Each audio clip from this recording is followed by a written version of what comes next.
I'd like to welcome you to our walk through Romans. We are walking verse by verse through the wonderful book of Romans. And today we're in Romans, the 8th chapter, verse number 31. So get your Bibles out and join with me as we read. Now let me just say this. If you want to help us out, hit the like button and hit the share button in whatever social media you're in, and it would help us out tremendously. Thank you for doing that. Romans, the 8th chapter, verse number 31. The Apostle Paul begins to ask rhetorical questions. Now you say, what's a rhetorical? It's a question that he's not looking for an answer from us. He's going to give us the answer generally. The Apostle Paul uses this way of teaching many times in his writings.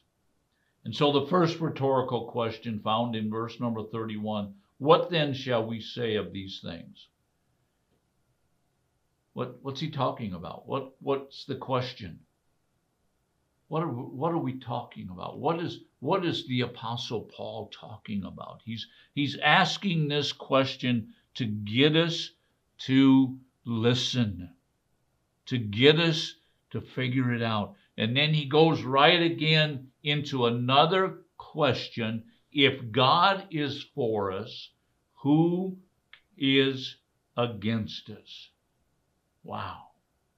If God is for us, who is against us? Now this word for is the Greek word huper, and it literally means over, above, or across. Here it means to be in favor of. You see, God's in favor of us.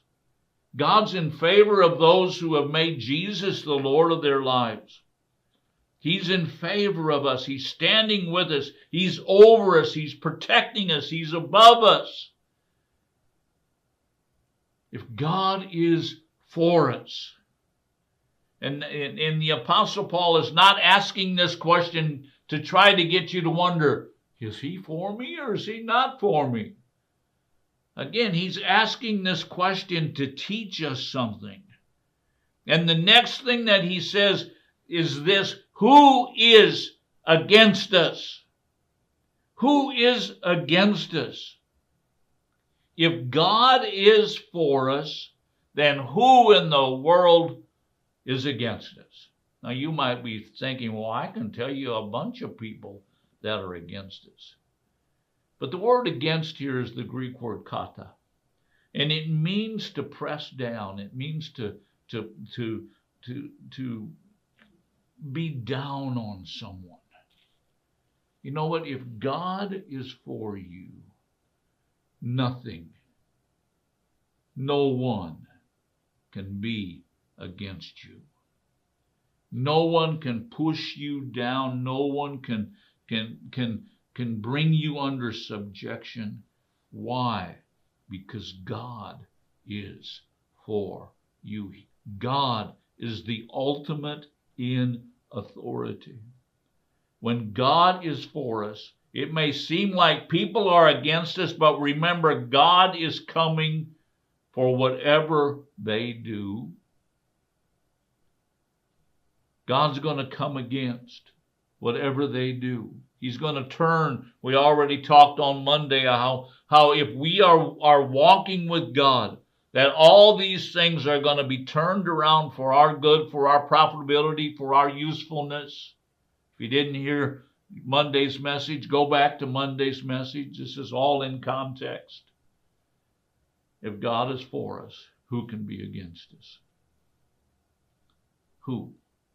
Who can force us to a place where we're not profitable?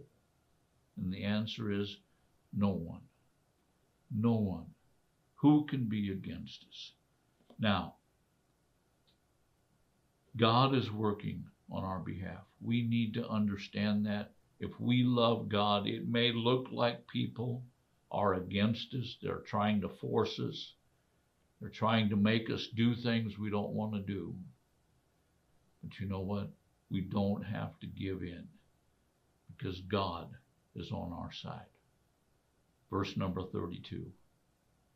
He who did not spare his own son, but delivered him up for us all, how will he not also with him freely give us all things? What's the Apostle Paul saying here? This God who didn't spare his own son, this God who gave his own son, he didn't spare his son. He didn't take him and say, well, you know what, you're my son. I'm gonna not put this on you. The word spare, it means to treat with tenderness. You know what? When Jesus went to the cross, God the Father was not treating him with tenderness. Do you understand? The cross was horrendous, painful, shameful. About every type of evil possible was on Jesus. Every sin, every disease, the shame, the guilt, all of that was on Jesus. God didn't spare him. God didn't treat Jesus with tenderness. And then he says, but he delivered him over for us all. He came and he gives him over. He gives him over. Why did he do that? He did it for you. He did it for me. Do you understand? How will he not also freely give us all things? Do you see here that in this verse number 32, we see a total commitment of God to us. He took his own son and he said, Jesus, I'm not going to spare you. I'm not going to be tender towards you. You're going to suffer horrendously. And then he said, I'm doing this I'm delivering you up, Jesus, for them. I think Jesus looked from the cross and he saw the them of the world. And he knew why he was on the cross. He delivered him up. You know what? If God would do that for us, he will give us everything we will ever need. Put your faith in him. Put your trust in him. He's already proved it. He's already proved to us in his son Jesus what he's going to do for us. Believe him today. Thank you for watching.